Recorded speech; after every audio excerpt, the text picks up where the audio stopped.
on this computer. Perfect. There we go. So just have to click OK on the screen.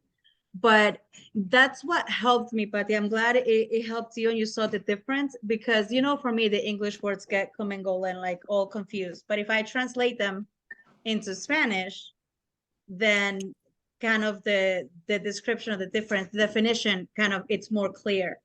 So the next one, I think it was lapse, right? So policy termination due to non-payment of premium. So it's when a payment lapse, it's literally what it means, un lapso. You missed the payment, that's the lapse of, you know, missing a payment on things. And like you can have a lapse on any insurance or on your car payments. It's just you missed the payment in it. Tati, I think you can go to the next one. Life insurance, coverage on human lives. Just what it says, which I think that's the less confusing one. Yes, that's the less confusing. Is it Patty? Yeah, policy owner. Oh, wait. Policy owner, the person entitled to exercise the right and privilege in the policy. Okay, so that's where it gets a little bit more kind of confusing when you have now kind of all the three parts of the full contract of the policy. So you have the policy owner who's like, I decide because I'm the one paying for it. So I'm going to decide who's the beneficiary and whose life I'm insuring, basically, right? But then you have, what's the other one? The insured. So is the person covered by life insurance? So in this case, let me make it like the cases that you'll see this scenario more often is when a company buys life insurance for one of its officers, right? So let's say my accounting company is a policy owner on my life insurance, right?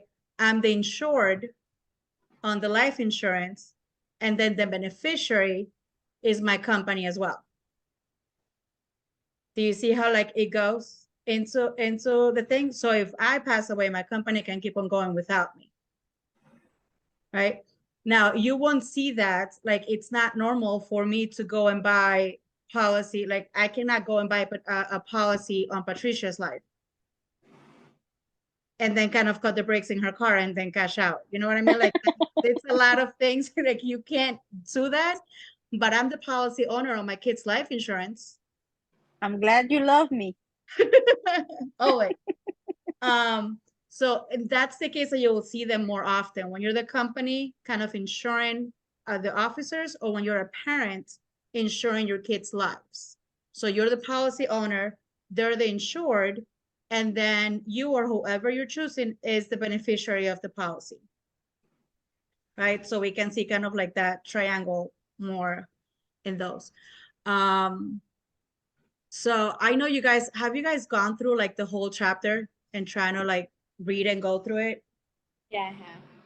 Yes. Is it confusing? What do you guys think? It's not so confusing. It's just, I guess, when we start mixing oh my God. The breakdown of things? Yeah. Yeah, it's just like the vocabulary, what this means, what that means. So that's when I think that's most of my issue. Mm-hmm.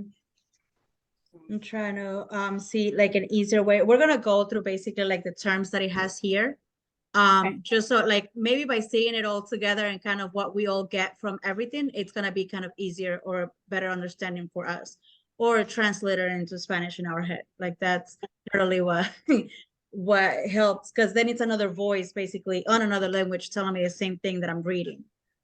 So a contract is the agreement between two or more parties enforceable by law.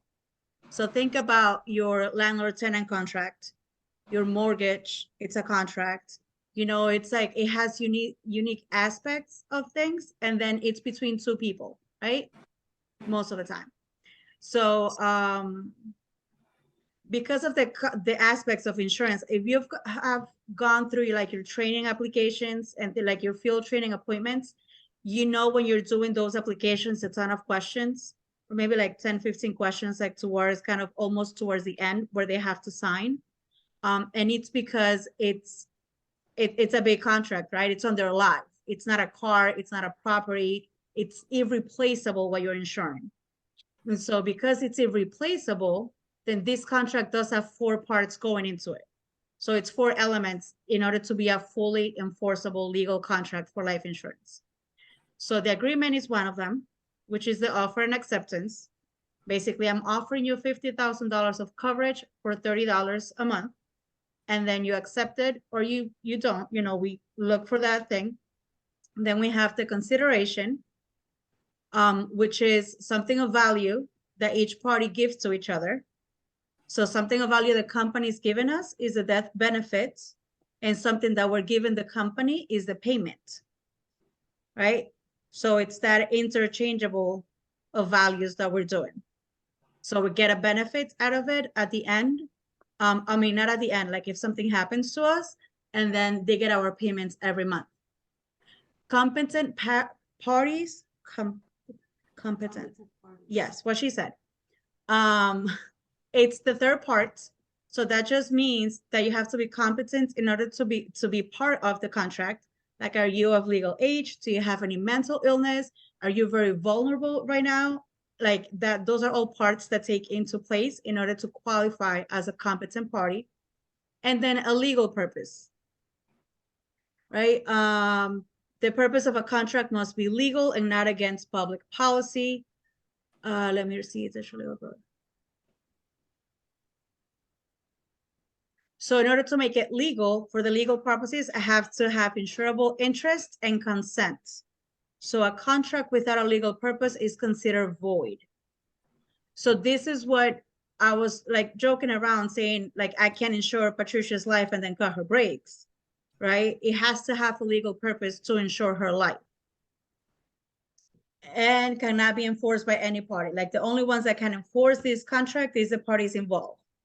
Like if I have a life insurance policy and I'm the owner and it's between me and Pramerica Life, they cannot come any other bank or any other person saying they want to enforce my life insurance or want to change anything on my life insurance because they're not parties of the contract. Right? Does that explain that a little bit? Okay. So distinct characteristic of an insurance contract is a contract adhesion, right? Of adhesion, yes. And so it's prepared by one party and either approved or rejected by the other one. It's basically what it means. Like both parties cannot make the same contract or cannot be involved in making the contract. One makes it and the other one accepts it or rejects it. Right? So the insurance contracts, as you can see, like if you read through it all, like are offered on a take it or leave it basis. And I think we've seen it when we do the quotes, again, going back to the training appointments that we do. If we do a quote for a person and they want a 30-year and they want like a 50,000 or 150,000 and it's a certain amount of premium, either the applicants can take it or leave it. We can't change anything in it, right? It's not like, oh, because I like you, I'm going to lower it $5. We can't do that. Right now, if you want more coverage or less years and let's kind of make it more doable for your budget, that's something we can do. But we cannot play with the terms of it and just make it so they want it. So those are the like I literally take it or leave it contracts. Aleatory contracts are aleatory. Oh, like alien. Oh, there you go. Aleatory contracts, which means there is an exchange of unequal amounts of value. So the premium paid by the insured is small in relation to the amount that will be paid by the insurer in the event of a loss. And I think in life insurance, we see it a lot, and you have like a whole thing here, like a little video showing it a lot. So my insurance, I think it's about $45. And it's for, I think it's half a million, maybe. So it's like I'm paying only, or if you do the quotes for 35 years, only a certain amount of money, like $45 a month. And if something happens to you, you get $500,000. right? So it's like, it's kind of uneven, the value. I suppose if you're paying a car, like per month and the whole value of a car, that's basically the same thing like a finance. But this one is uneven exchange of values. I think that if I explain it more, I just confuse it. Is it understandable like that?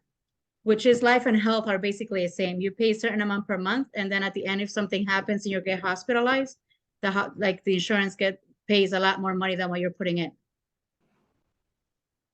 Right? Yes.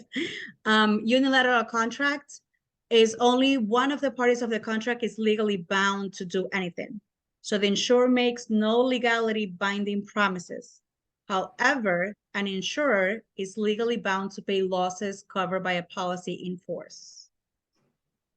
So el asegurado no tiene ningún contrato de hacer nada ni hacer ninguna promesa, básicamente, right? So as long as I'm paying my things, that's all I gotta do. Now, if you lapse, depending on the company you're with, if you lapse, like miss a payment or two, depending on the company you're with, your company might still be liable if you died in that month or two. Actually, I think Pramerica is the #1 in doing that. What they will do is like, hey, your benefit is $500,000. You miss paying me 2 months, so let me deduct my $90 and give you the difference. And other companies will be like, oh no, like she missed her payment. Like we're not liable to pay her anything. And that's the value of having this type of life insurance. But it's what it's saying, like the insurer is legally bound to pay losses covered by the policy in force. So that policy is still in force. And normally most of them have like a 30, 45 day lapse window. So they will still be liable to pay for that. Now, our conditional contract. As the name implies, conditional contracts require that certain conditions must be met by the policy owner and the company in order for the contract to be executed, and before each party fulfills its obligations. So, for example, the insurer must pay the premium and provide proof of loss in order for the insured to cover a claim, right? So it's our conditional, like life insurance, it's a conditional contract, right? Pramerica will only pay, obviously, if one of us dies, if one of our insured people die.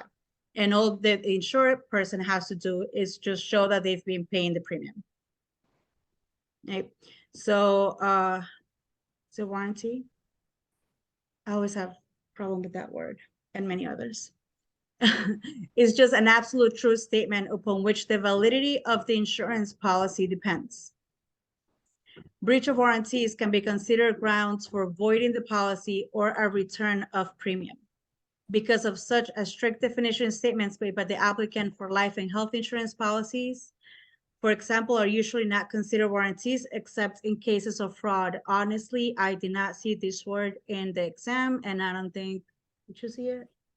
Warranty? You don't remember seeing it either, right? It's just one of those words that they put to confuse you. Do you need me? I'm recording this. Okay. Representations are statements believed to be true to the best of one's knowledge, but they're not guaranteed to be true. For insurance purposes, representations are the answers the insurer gives to the questions on the insurance application. For example, I'm an applicant, I'm applying. Last time I went to the doctor was 2 years ago, maybe. I believe I'm in perfect health. So I tell you, yeah, no history of diabetes, no history of cholesterol. Those are representations, right?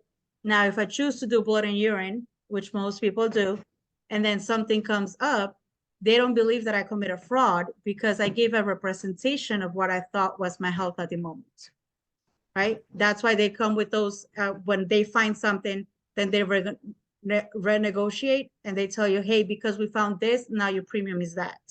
And it's like a different contract that it's, again, at will or like a take it or leave it contract. I originally told you this, but because we found that, now your premium is higher. Are you going to take it or are you going to leave it?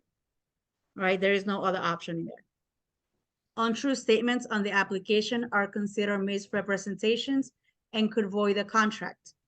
A material misrepresentation is a statement that, if discovered, will alter the underwriting decision of the insurance company. Furthermore, if material misrepresentations are intentional, then they're considered fraud. So if I go into the contract and I say, hey, I am 30 years old, when I'm in fact 35, then that's fraud, because I knew that was a complete misrepresentation of my age, right? If I go in saying I'm male when in fact I'm female, then that's another complete misrepresentation of it. Now Okay, completing the, yeah. Okay, if you go up again, that's where it confused me. Mm-hmm. The difference between the misrepresentation and material. So material is more like the age kind of. Yeah, if they're intentional. So if they can prove that they're intentional. So remember what I told you, what like my example for representation, right? So I represented that I'm completely 100% healthy because I haven't gone to the doctor in 2 years. And maybe now I have a little bit of cholesterol once they did the whole exam. So that's a misrepresentation. It's not material because I didn't do it intentionally, Okay. right? And it's just like a difference in there. Now, let's say I went to the doctors and I know I'm diabetic and I'm putting I'm not diabetic. Now, intentionally, I materially misrepresented my application. Gotcha. So now you have the intention and the material, because like the materially doing it, because now you know if you're diabetic, then you will require actually an extra blood and urine to check your A1C and to make sure that they can cover you because you're healthy enough to be covered, but your premium is going to be higher as if you were completely healthy, because now you're a bigger risk of anything happening to you. Yeah, like if you're trying to commit fraud on that application just to help your premiums, basically, or to get covered. So that'll be yeah. If they can find that you intentionally did it, then it's fraud.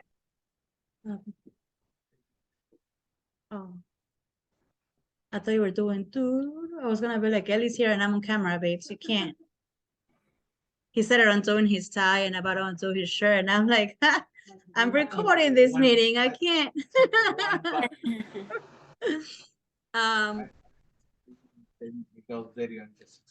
No, no, I think they're kind of like, we're doing it different. You're about to run out. Oh. Sorry, lady. So does that kind of explain better kind of materially misrepresentation or just misrepresentation? Yes. Okay. Like material is more intentional than. It's more, yeah.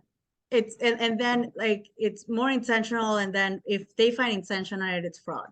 Let's say I happen to say I'm 30, like I said, I'm 30 and I ended up being 35, right? And then I've had insurance for, it could be a month, 2 months, but if the insurance is approved, or 10 years and something happens to me and they catch on that I lied on my age.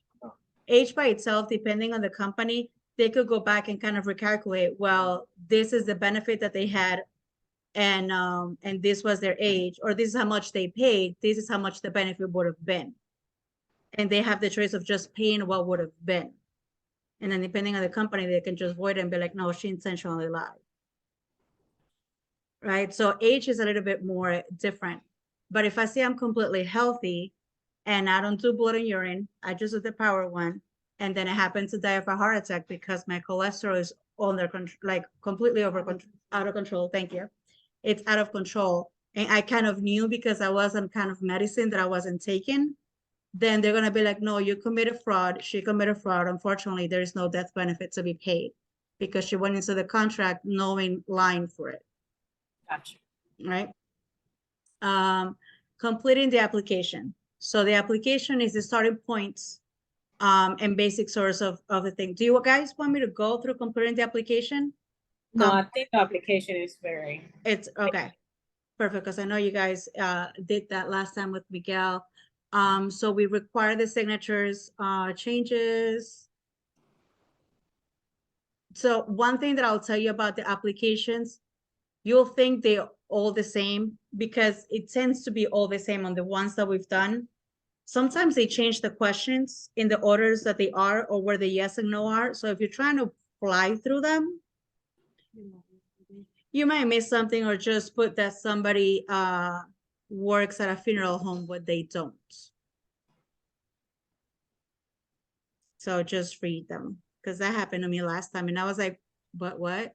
And it wasn't for a life insurance, it was for an IBA, right? So that's conflict of interest, obviously. How are you gonna work at a funeral home and sell life insurance? And it's like conflict of interest because then you're gonna find your clients at their most vulnerable, what she said, stage, right? You just lost someone. Hey, like, did they leave you a policy? No, well, you might want to make sure all your family is insured. You know what I mean? Like, so that just make sure you read through all of them. I know it's a different application than life, but read through all the questions for health, even if you've known them 1,000 times, just to explain to the client basically exactly what is it that they're signing. Okay. So collecting initial premium and issuing the receipt. The insurance policies do not go into effect until that first payment is received, right? So if you're doing, when you're doing the application, if there's no health issues, then they allow you to take the payment, even if they're doing blood and urine later on, right? So you take the payment, they're insured as of that moment that you took the payment, even though they're gonna go into their exams later. Right. So if somebody has an issue like diabetes or any type of health issues, then the application is going to tell you, hey, we recommend you COD it. COD means cash on delivery, which in our case means cash when the application has been approved. So we recommend doing that for somebody that has health issues like high cholesterol, that they're on like 2 or 3 different medicines, or diabetes or stuff like that, or had surgery, or any type of like disease or illnesses that they're having, just because it allows the company to give time to see if they're healthy enough, like go through their medical records, do their whole blood and urine, and then approve or come back with a different pricing if needed. So it allows that time for negotiation as opposed to taking the payment and then it happens that they're rejected and then you're cut up with a chargeback. And like you sold insurance to somebody that was not insurable.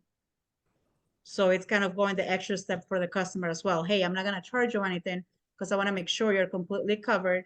Let's do all this the right way. Let's sign the paperwork that we need to sign and then allow the company like 2 or 3 weeks to go through the process. So let's see, these are prepaid applications, which we covered. Okay. So replacement. So replacement is a practice of terminating an existing policy or letting it lapse and obtaining a new one. Sometimes people will just replace it because they found something better. And when, depending if you're changing from a term to a term, then it's fine. You don't need to wait anything in there, or from a term to a whole life. But once you're going from a whole life to a term, they have a waiting period in there just to make sure everything is correct. So you have to make sure if and asking the customer that question. Most of the time, a person that's employed has a life insurance through their job, but they want an extra life insurance. In that case, you're not replacing it because they're not stopping the first one that they had, right? You're just adding a new one. So it's fine if you don't put that information in there. But if they are replacing, you just have to make sure you get all the information in there and ask that information beforehand as well. But a replacement is basically that you're replacing one policy with another one. And that's all that is. So it is appropriate in the best interest of the client. I'm not going to replace, or we can't morally replace a policy just because it benefits us as the agents. Okay, so if we can find that we can save them money and they can be better covered, then it's in the best interest of them, and we can go ahead and replace the policy. And that's when you're replacing, they ask you for the policy number and all the information of that policy to make sure you're doing right by your customer. Underwriting is same thing, underwriting for everything in life. They're just going through everything you're applying and making sure it's correct.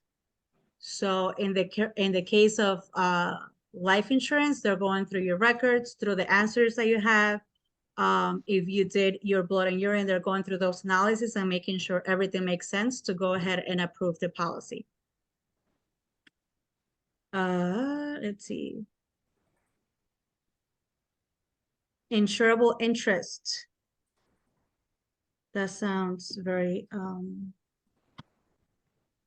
confusing. So to purchase insurance, the policy owner must face the possibility of losing money or something of value in the event of a loss.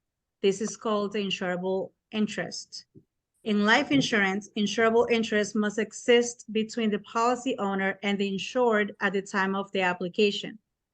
However, once a life insurance policy has been issued, the insurer must pay the policy benefit, whether or not an insurable interest exists. And this is why they do the underwriting. So make sure the insurable interest is there, right? What does it mean?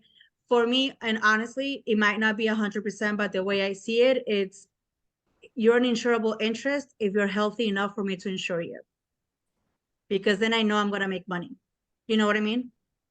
Like if you're buying a 20 or a 30-year policy and you're healthy enough that I can kind of average out that unless you get hit by a truck, you're going to be living those years, then in my head, you're insurable interest for me to sell you that policy, right? Most likely than not, I'm not going to have to pay the benefit unless something happens to you. Like one of those, it's not going to be like health-wise, right? However, if it, like it says, you're healthy, you get your life insurance, God forbid, in a month, you get hit by a car and you die, well, that's the risk that they took.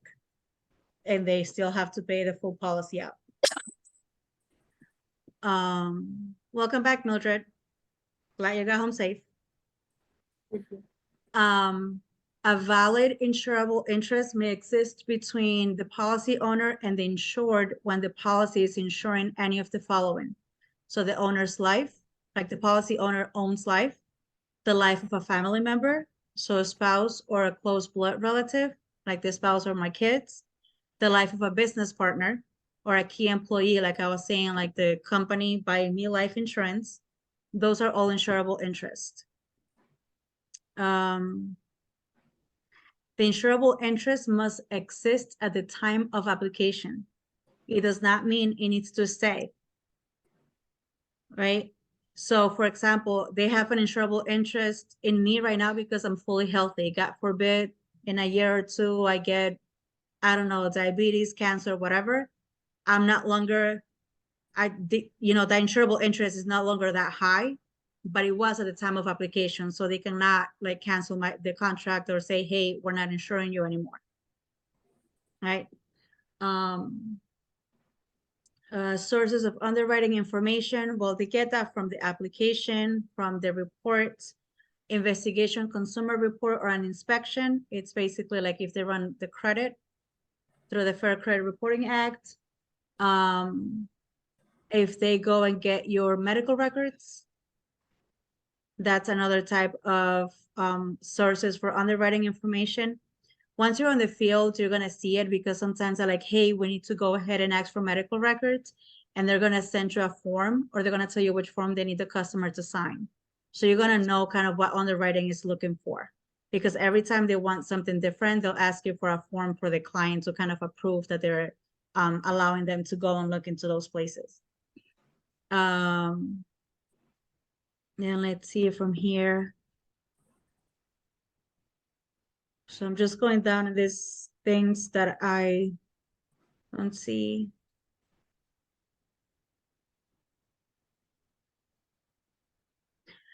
This one I've seen. So let me go back a little bit more. I'm trying to see the terms that I've seen on the exams and kind of on the quizzes. So a consumer report cannot contain certain types of information. That's all good. But the Medical Information Bureau, I don't know if you guys remember from the quizzes that we did like weeks ago, the MIB, is a membership corporation owned by member insurance companies. So it is a nonprofit trade organization, and the purpose of it is to collect, maintain, and make available to insurance companies important underwriting information on an applicant for life and health insurance. To numb it down, it's just if I have any health conditions and I've already applied, let's say for life insurance or health insurance, and they found anything on medical records, all that it's located in MIB. So they keep all of those records. So if you get, like, let's say Aetna for health insurance denies you because you have certain medical history and you're trying to go to Florida Blue can just go to MIB and see kind of the record. And it's going to show, hey, Aetna denied on this date because of this. So it's not like they can't see everything. Like all the companies will be able to see it. In terms of life insurance, if one company denied you because of you were in an accident or you have a condition or whatever, it's going to all be in that medical information bureau. Okay, they're gonna keep all the records there. So they're gonna be able to see everything that has happened. Right. So that's why it's very important never to lie on those applications because, excuse me, they're all gonna be able to go in and see it. Everything that happened there on your life. So just so we know, physician's reports is different. That's when they kind of send a letter to the doctor's office and be like, hey, let me get the medical records. And then the medical information bureau is owned by members of the insurance companies, right? So it's like, I guess members of the insurance companies, that will be us. I have to ask Miguel for that one. I think so. Yeah, Right? that is something that was something that was confusing me in the beginning because I kept thinking that, you know, how some of the questions it says, who makes the MIB? Is it like nurses or doctors or whatever? Yeah, no. I was confusing it with that in the beginning. It's weird, but it's not like that will be one. It's not the doctors and it's not the nurses. It's the members of the insurance companies that owns them. So it's basically a report. And if every time you see a hyperlink, it kind of gives you like a more kind of simpler definition for it. So it's a simply database that stores the health histories of individuals who have applied for insurance in the past. So if you've never applied for any type of insurance, most likely they don't have anything. They're going to start now with this new application that you do, and the underwriting, whatever they find, that's going to go into that database. Medical examinations, we have basically two. The paramedical reports, which is what the registered nurse does. Basically the blood and urine that we get, and then the attending physician statement. That is when they ask for them to give like a letter or some type of, it comes from your doctor basically, for any medical problem. So if you had a condition that's no longer an issue, they'll still need an attending physician statement saying, hey, that's no longer an issue or something like that. And the paramedical, like I said, is just a paramedical exam that we do when we get when we're applying for the insurance. Then to ensure proper obtaining and handling of results and to protect the insured's privacy, when a insurer requires an applicant to submit an HIV test, they must do the following. When you're going through your application in Primerica, when you're going, you have a new applicant, you're running a quote, or you're closing the whole life application, it has a question there that says, if you test positive for HIV, do we have your written consent to let your doctors know? And those are extra things that the applicant itself, the person buying the life insurance, or like the person being insured, has to click yes and sign. Right. So this is very regulated, especially right now we're going to go into HIPAA and stuff like that. And then establish the written policies and procedures. Right. So it says that for the test results, how do you want them handled? But those are things they'll have to explain to your applicant in there. So HIPAA is just the Health Insurance Portability and Accountability Act. It's basically, I don't know if you've seen enough shows that says, hey, by HIPAA regulations, we can't do that. Hey, no, because of HIPAA. It just protects the patient's name, social, address, condition, like all of that information is protected. So if you're doing life insurance, you have to have kind of the same protection. Make sure your phone, it's not, it always has a code. That's why Primerica app always every 30 days. I don't know if you guys have seen it, and it's kind of annoying. Every time you go in, it asks you to change your password. But it's because of these rules, right? If your passwords were to leak, they can't go into your app and go in through your like life applicants and get all that information because it's constantly updating. So obviously once you're doing a life application, let's say for my business specifically. So I do accounting, and sometimes my accounting clients want to buy life insurance. Because of HIPAA regulations and kind of laws in place, I have to completely close out my accounting appointments and have to schedule 2 different appointments for my client. One is accounting related, one is all that information, like, or taxes, your name, your social, all of that for tax purposes. Once that appointment is said and done, then we can move to your other time slot appointment and to your life insurance then. And even though my accounting and tax software has all that information, I can't access that software to get that information. I have to go in and ask you for that information again at the moment that I'm doing my life insurance. We can't mix that, right? So, and that's what the protection is there for. Even if it's backwards, let's say I have all your information on your life insurance policy, and I can always go back and check all that information. And now I'm here trying to do your taxes. I need to contact you, book that appointment, and make sure I get all that information when I'm sitting down doing your taxes. I can't go into your life application and get that information from there. So it's very kind of like strict when it comes to those things, right? Especially HIPAA, you're getting that information only to apply for that life insurance. You cannot use that information for anything else. You have it, you have access to it, it's safeguarded, and that's it, right? Then we have, then we come like risk classification. In classifying a risk, the home office underwriting department will look at the applicant's past medical history, present physical condition, occupation, habits, and morals, right? So basically what it means is they're gonna look at what we were saying, your medical history. Present physical condition means, are you considered like super obese? Like, are you kind of way too much for your height? What the doctors consider like not healthy. And then habits and morals, like, do you go out drinking every weekend? Are you always smoking? Whatever it is, cigarettes or weed, like how much of a risk are you? And then they have prospective insured, maybe rated. So that's when they rate you as standard, substandard, or preferred, right? So preferred risk are those individuals who meet certain requirements and qualify for lower premium. So preferred es como preferido. That's one of those words that I'm like, eres un cliente preferido. No eres mucho riesgo y te sale lo más barato tu seguro. Huh? Yeah, you're kind of like the helpless one, like the preferred client. Then you have the standard risk, like a person who, according to a company underwriting standards, are entitled to insurance protection without extra rating or special restrictions. Excuse me. And so standard risk are representative of the majority of people at their age and with similar lifestyles.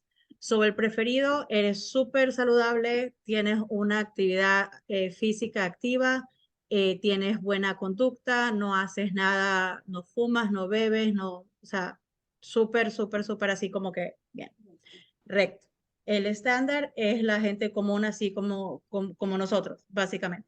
No, puede que tomemos un poquito, puede que no seamos los más delgados, puede que no estemos todo el tiempo en el gimnasio, eating super healthy all the time, but we're standard. We're like in the middle, like regular kind of risk, normal.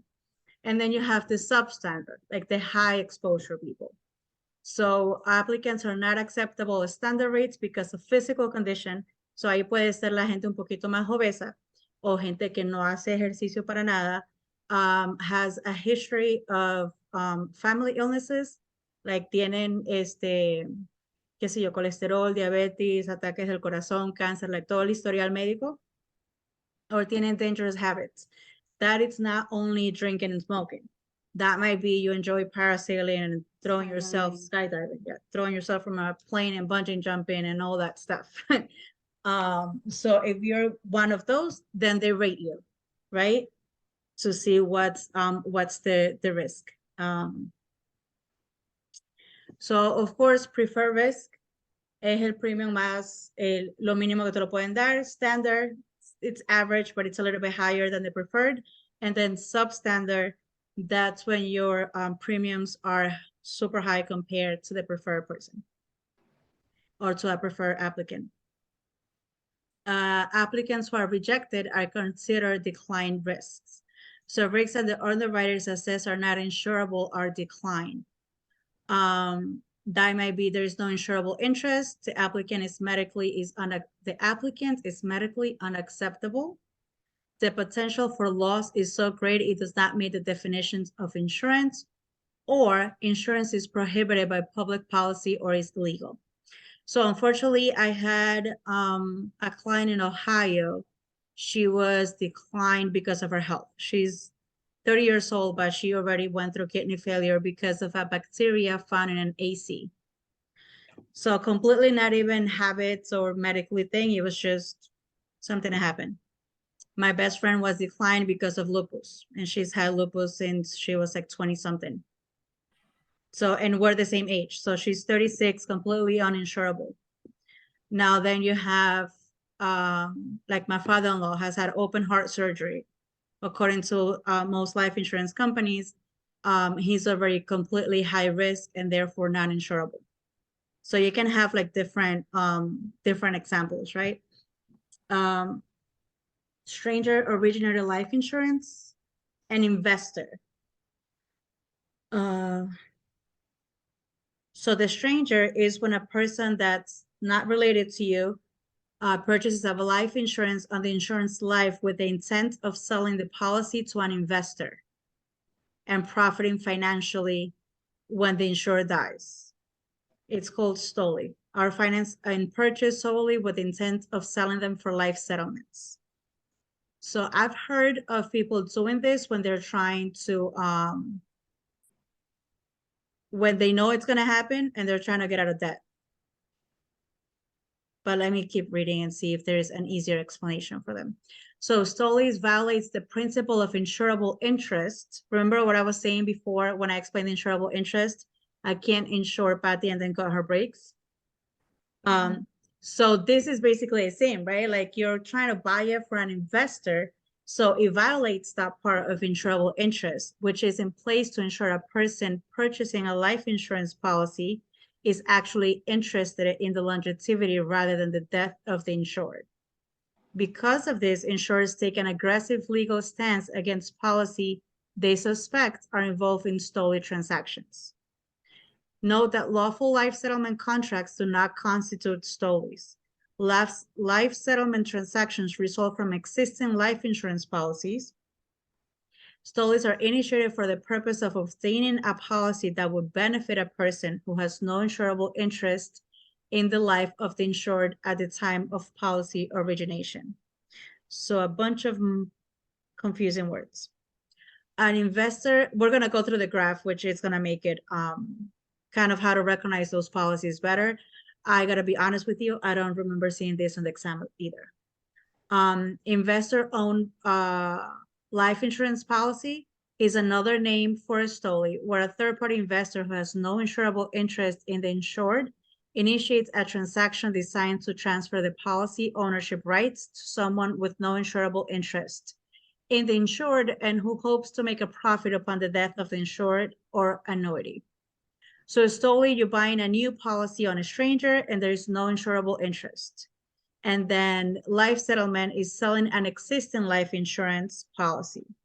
If I remember correctly, when Miguel explained this on one of his videos, I think, or I can't remember if it was a class. Sometimes they do it when you're in debt, right? And you have your life insurance, but you know you're gonna die because of something, right? You have an illness, you know it's gonna happen, so you sell your own policy to an investor. Let's say my benefit is 500,000. I kind of need or want to use 300K right now. So I'm like, hey, I'll sell it to you at 300. My policy is in place until I don't know how many years. Most likely I'll die within a few months. Then they buy it as an investment and they make that profit. So they change to be the beneficiaries of the policy now, and they keep carrying on with the premiums, but they pay you that amount cash. So you can use it whenever something happens to you, then they give the whole death benefit on it. That's the only way that I can remember those. Again, I didn't see it. I know when we spoke with Al, did you see that? The investor policies and things like that? No. But I did. You did? Yeah.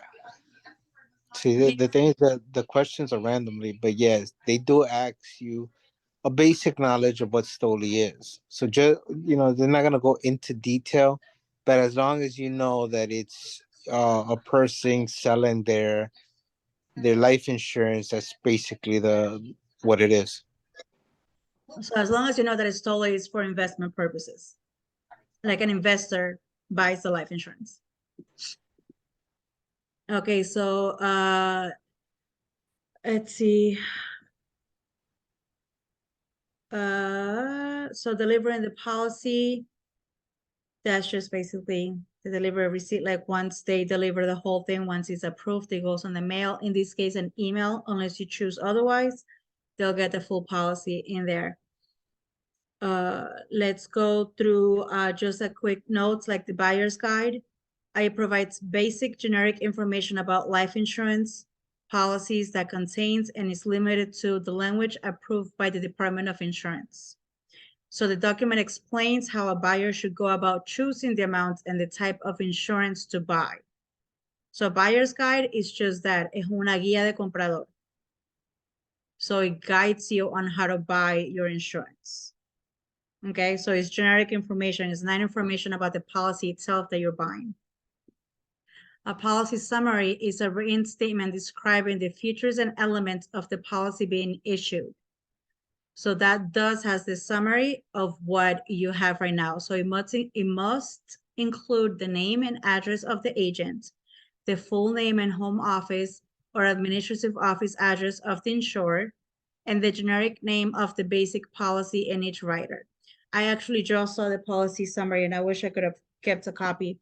It was cool because it had basically a summary of what my client has, like with the type of policy, like the term, the years, their information. And then the last page had the agent, my name, and then our office in Jason's location. It's San Pablo, right?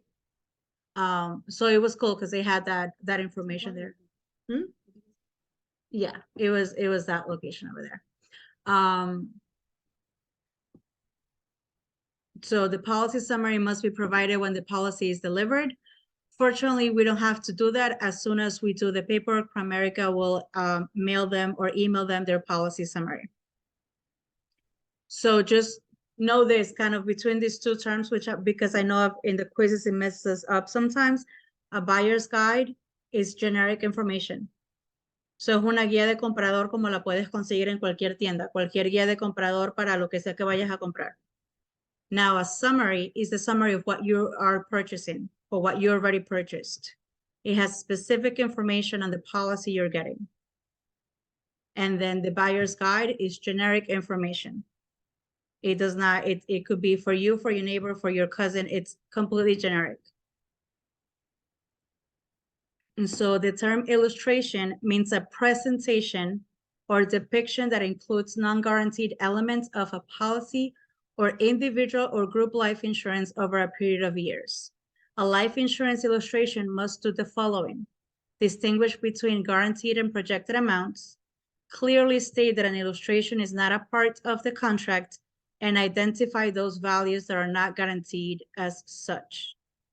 An agent may only use the illustration of the insured that have been approved and may not change them in any way. So that's just kind of a snapshot. It's the way I see it. A snapshot of what your insurance do. And if it says guaranteed and kind of non-guaranteed contracts, I'm guessing it's a snapshot of what a whole life will be. So this is your death benefit. This is your guaranteed amount, so your death benefit if something happens to you, like the policy that you have, and then illustrate how much you could have on your cash side of things. And when you're doing that, we know we don't do those, but just understand that the illustration, it needs to specify what's completely guaranteed and what is just a projection, basically. So coverage begins when you pay the first premium. And then you have this little, oh yeah, like this, no premium, no coverage.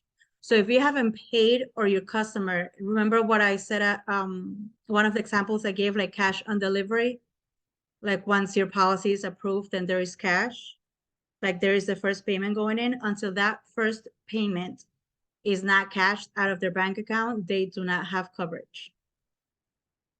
Okay, so it could be that they signed everything today, but if that payment did not go in, if it's a cash on delivery policy, they will not have coverage until that application is approved and money transaction actually happens. So this is just kind of a graph to show you. Let me see if I can do this. To show you when an application has kind of completed and signed, like the start of their policy. So you can go through this, both of these to understand a little bit better. But was premium received at the time of application? So did we take the payment? If it's yes, and if the policy was issued and that answer is yes, then the date of application is the start of the coverage, right? And I think we've had both scenarios, right? Tatiana, you've had them as well, that you have either the cash or the COD. So then if we did not collect the premium at the time of application, but the policy was issued, and then we collected at delivery, then the date of coverage or the start of the coverage is when that application was, when that policy was delivered. Okay, it's both. So if we take it in that sitting, if we're like, oh yes, it allows us to take the payment, then that day that coverage starts. If we chose, because it was better for the customer, to do the COD for more underwriting and more exams and things like that, once that application is approved and we collect that payment at that time, then that date of delivery is when their coverage starts.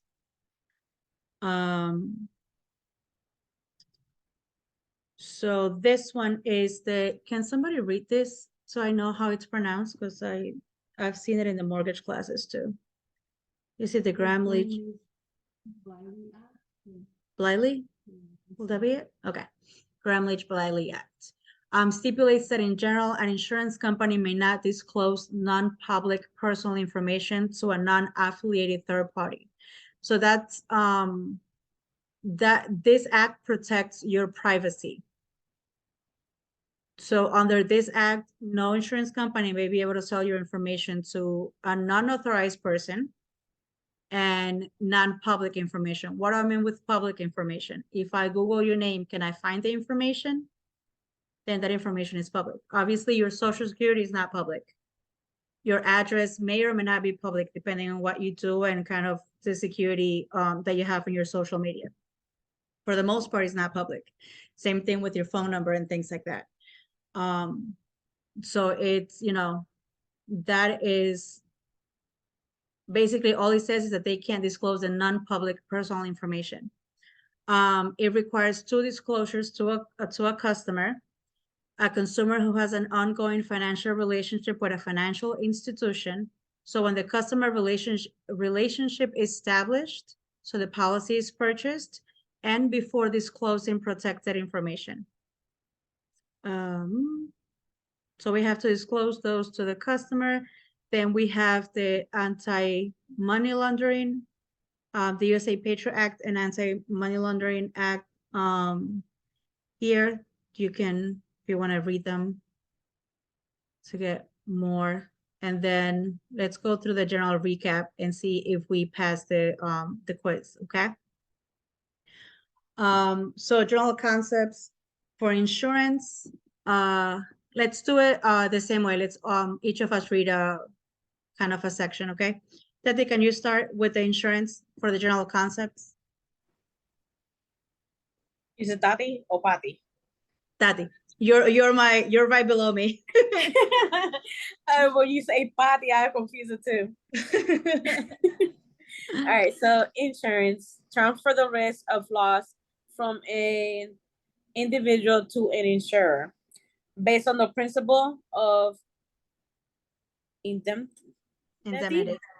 Mhm. based on the spreading of risk and the law of large numbers. Is that, do you guys have question of what insurance is? Like, basically on what it says there, so you transfer the risk of loss from individual to an insurer. Right, so they're just changing kind of the names. It's the risk of loss of myself, now I'm transferring because si me pierdo yo y no tengo seguro, la pérdida es solamente mía, right? O de mi familia. Pero si ya tengo seguro, entonces la pérdida básicamente también es de la compañía porque tiene que pagar ese seguro. So you're transferring that risk. O mi familia se queda endeudada o ellos dan el dinero. Again, it's the way kind of my brain works to relate the words to see it, right? So based on the principle of indemnity, simplemente la puedo traducir en español, indemnización, si algo te pasa, te pagan, right? Como todos los seguros, so it's the same thing. Any type of insurance, whether it's car, health, it's based on the same policy. If something happens, they pay. Patricia, Pati, can you read the insurable interest? Yes, insurable interest must exist at the time of application, ensuring one's own life, family member, or a business partner. Perfect. So another way of insurable interest is proven by love and affection for family members, economic or financial loss. In life and health insurance, it is required at the time of policy issue. So we need to prove those things. So that's why, like, for the business to insure a partner, for a spouse to insure their spouse, or the parents to insure the kids, insurance contracts. So we have the 4 parts of the contract itself. Want to read them? You get, I don't know if you want to get. Yeah. So for the elements of a legal contract is agreement, which is the offer and acceptance. Consideration, which are the premiums and representations on the part of the insured. Payment of claims on the part of the insurer. Competent parties, they are of legal age, sound mental capacity, and not under the influence of drugs or alcohol, and for legal purpose, not against public policy. Do the other one? It's this one. So the contract itself is an agreement between 2 or more parties enforceable by law. And then the consideration is the binding force in any contract. So the consideration on the part of the insured is the payment of premium, like we were saying, and then the representations made in the application, and the consideration on the part of the insurer is a promise to pay in the event of a loss. So payment of claims and payment of insurance. So we both are given something. Al, can you read contract characteristics? I don't know if it's, yeah, there we go. My bad. I'm watching something with my daughter.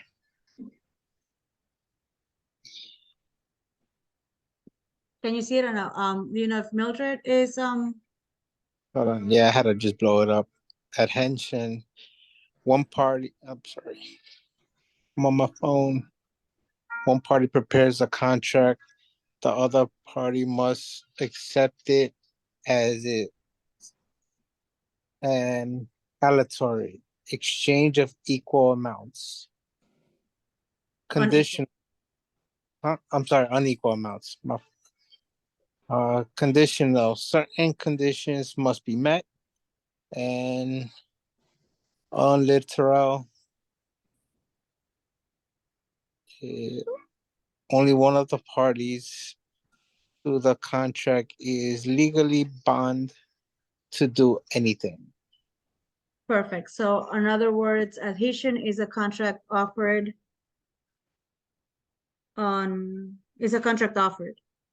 right? So that's what we're saying. It's take it or leave it. That's basically adhesion part. Aleatory, it's on equal amounts. So the premiums are basically small compared to the big benefits if anything happens. And I think those are the ones that has the little things in here. So the process of issuing a life insurance policy, instead of going through it, so we basically, it's the part that we just went through the whole thing. So by the agent, we complete the application and the agent's report. It's all based on us when we do the application. It's just everything in the application. We complete it, we sign it. We take the premium if it says there for premium, or we schedule their appointments for the paramedicine and things like that. Then the company goes ahead and does the risk assessment. The multiple sources of information that we went through for the application, the consumer reports, or the MIB.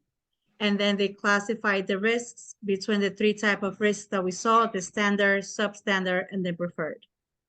Then the premium determination is based on those risk classifications as well. And then it has three key factors for life insurance: mortality, interest, and expense. The mode, the more frequent premium is paid, the higher the premium. The frequently premium is paid, the higher the premium.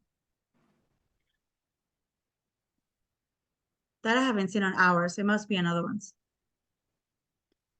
The policy issue and delivery, the effective date of coverage, we just saw it in there. So if cash was exchanged and the policy was issued on that date, then that's when the effective date of coverage starts.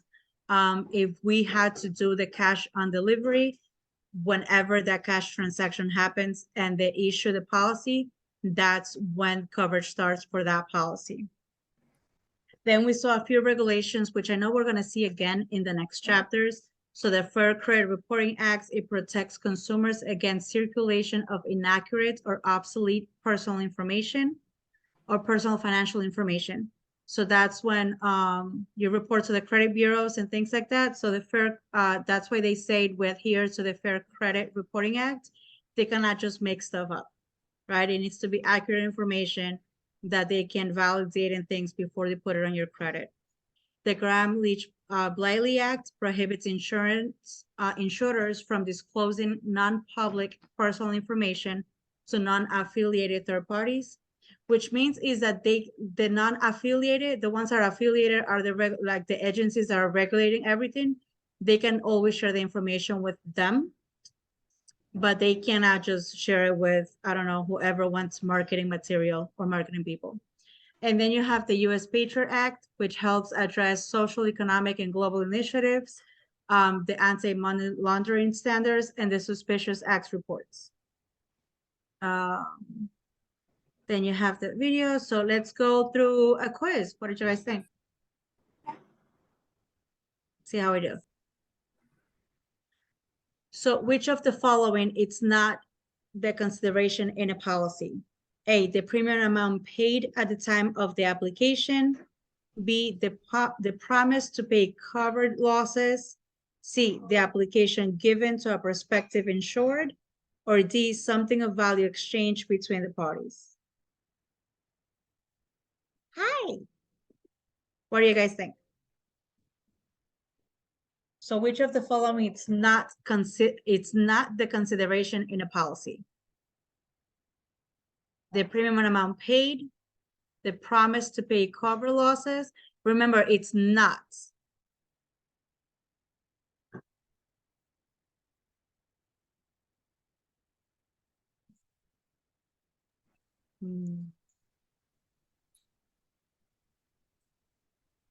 Is it B? The promise to See? pay cover loss. What did you say, Patty? See? Did you say Because C? it's a- What? yeah, 'cause it's a C because it's a prospective insurer. Maybe. And then, okay, so Tatiana says B, Patty says C. What did you say, Ellie? The premium? I actually think it's C. I thought it was C2. Okay, so let's click it. Consideration, if I think we just saw it, it's when you consider they have to, but let me click C. Yep. So consideration is something of value that is transferred between two parties to form a legal contract. So A, you have the premium, right? So it's a transfer of the two things. You have the premium to pay the losses. So the insured gives the premium, the company gives the benefit. And then D is basically the other definition, something of value exchange between two parties. So D is explaining it, A is telling you what one party is given, and B is telling you what the other party is given. So even if you didn't know the answer, like if you read them, that's why I thought it was C, because I'm like, it's kind of like the one that's not telling you have to give something. So good job. Let's go to the next one. Within how many days of requesting an investigative consumer report must an insurer notify the consumer in writing that the report will be obtained? A. A. Okay. Look at you guys. Investigative consumer reports cannot be made unless the consumer is advised in writing about the report within 3 days of the date the report was requested. Investigative, where did I, oh, thank you. When an insurer makes truthful statements on the application for insurance and pays the required premium, it is known as which of the following? A, legal purpose, B, contract of adhesion, C, acceptance, D, consideration.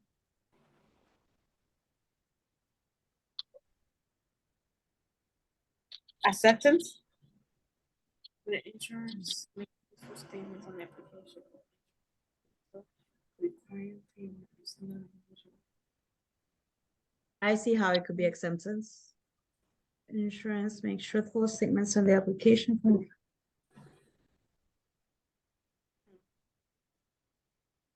It's the way how they. How they As word it, worded. because How if they you word already, it. yeah, if you already pay it, it kind of like you accept it, right? Yeah, but at the same time, well, it's truthful statement.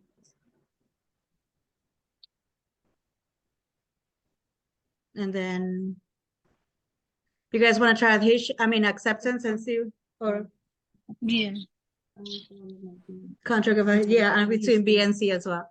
But the way they word it is weird. Ah, and it was D. Consideration. It's something of value of each party gives to each other. We just saw that. Okay.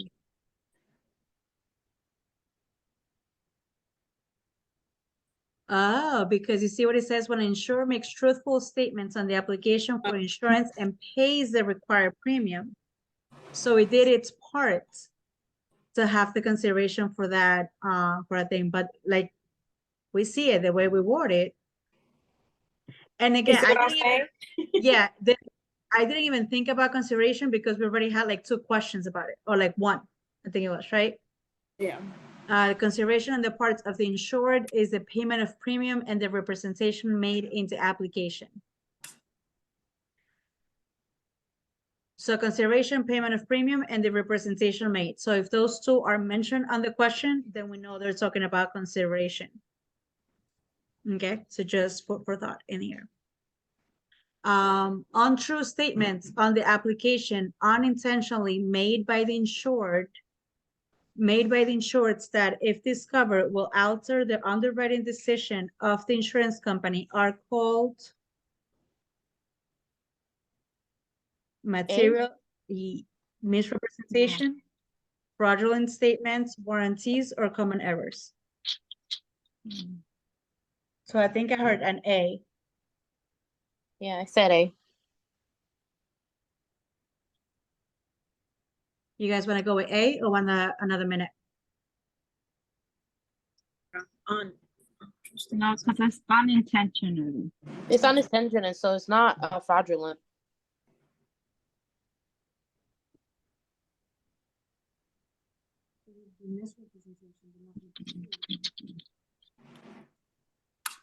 I think when we read it, intentionally makes it fraudulent. It could be a material. When it's material,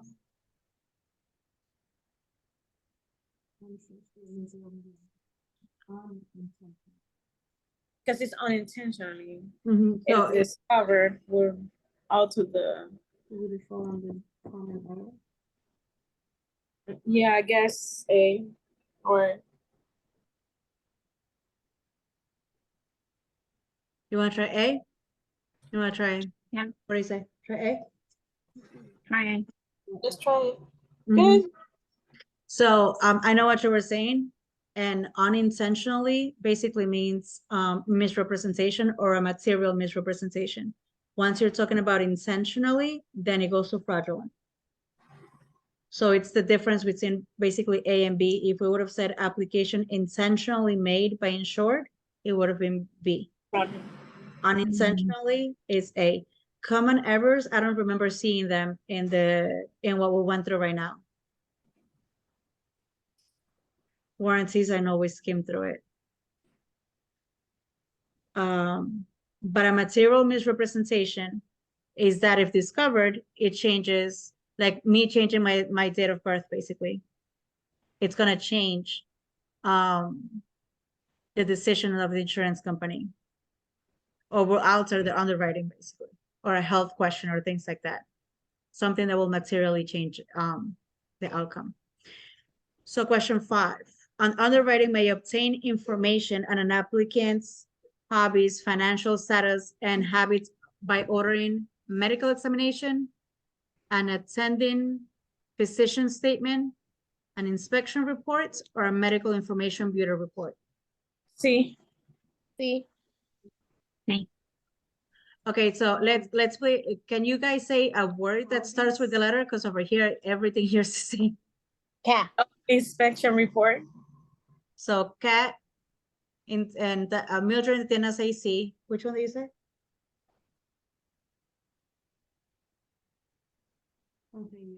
See? Patty, you say? Yeah, right. Sí. See? Okay. Let's go with C. NAC. So those are independent investigations, which is great. Medical examination, we know it is basically the paramedical exam, attending physician statement. It's just a letter from your doctor. And the MIB reports are basically anything on your history from health or life applications, like prior applications that you've had. Question 6, which of the following statement is correct about a standard risk classification in the same age group and with similar lifestyles? So A, standard risk requires extra rating. B, standard risk is also known as high exposure risk. C, standard risk is representative of the majority of people. D, standard risk pays a higher premium than a substandard risk. Sí. See, standard risk is a representative majority of people. Yes, perfect. So question 7, an insurer receives a report regarding a potential insured that includes the insured's financial status, hobbies, and habits. What type of report is that? Inspection See. report. Is it in an agent report? No, because the hobbies and habits is that an insurer receives a report regarding a potential insurance that includes the insured. It's weird how they ask you the same question in 2 different things, right? Okay, so we're gonna go with B, right? Mhm. Let's see. So try, just be sure of what you know. It said like the hobbies and habits, those you can only get an inspection report. Yeah. Question 8, an insurance contract must contain all of the following to be considered legally binding, except consideration, competent parties, beneficiaries' consent, or offer and acceptance. So an insurance contract must contain all of the following to be considered. C. Sorry, beneficiary consent. C. Everybody agree? Okay, perfect. Imagine if you need your beneficiary to accept to be a beneficiary. I cannot. They don't even know or are required to know. Okay, so the term illustration in a life insurance policy refers to pictures accompanying a policy, that's A, B, charts and graphs, C, a presentation of non-guarantee elements of a policy, or D, a depiction of policy benefits and guarantees. So Ellie says D as in David. I think it's D as in David too.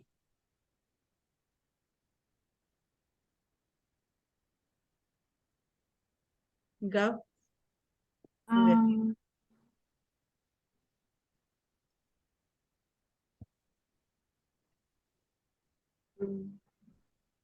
We can go with D. Okay. Ooh. D. So the term illustration means a presentation or depiction that includes non-guaranteed elements of a policy of individual of group life insurance. So just so we can be clear, because it got me to, I was like, oh, the guarantees. But the illustration specifically needs to also show you the non-guarantees of an element and label them as non-guarantees of the policy. So, and it's more important for it to show you the non-guarantees and specifically says, hey, this amount is a non-guarantee audit, okay?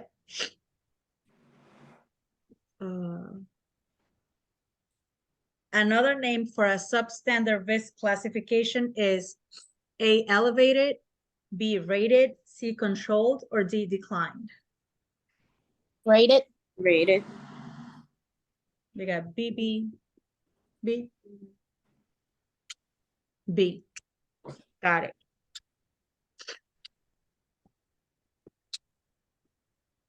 So rated basically means in a higher premium. Okay, just another word. Which of the following is not an example of a valid insurable interest? A, business partners in each other's lives. B, employer in key employees' life.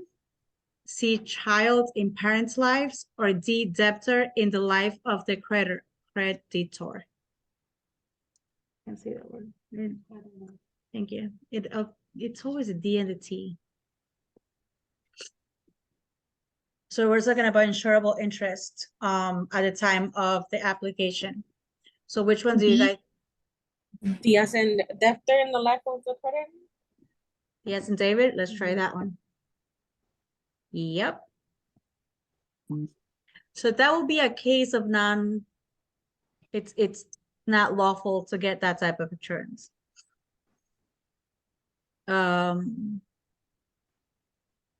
The debtor does not have an insurable interest in the creditor. It's as if saying that the bank that gave me mortgage has life insurance on me because I owe them the house. Can't, it's like, yeah, that'll be illegal. Hey, you owe me, so let me get a life insurance on you because then I benefit if you die. Like I really truly benefit, like I wouldn't lose any money. So if anything happens to me, guess who they're gonna go asking? Right? Okay, so let's go to this next question. Which of the following statements is not true concerning insurable interest as it applies to life insurance? A, a debtor has an insurable interest in the life of a lender. B, business partners have an insurable interest in each other. C, a married person has an insurable interest in their spouse. D, an individual has an insurable interest in their own life. A. A debtor has an insurable interest in the life of a lender. It's the same question, just written differently. Yes. Noticed. Which I love that it's doing that, so we can see kind of the various ways that they can ask the same question.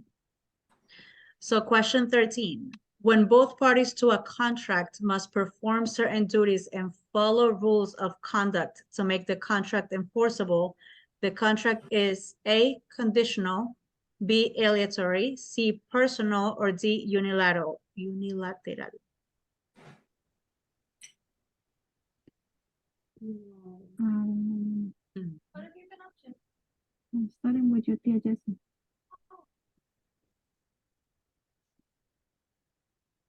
I've not seen personal. That makes-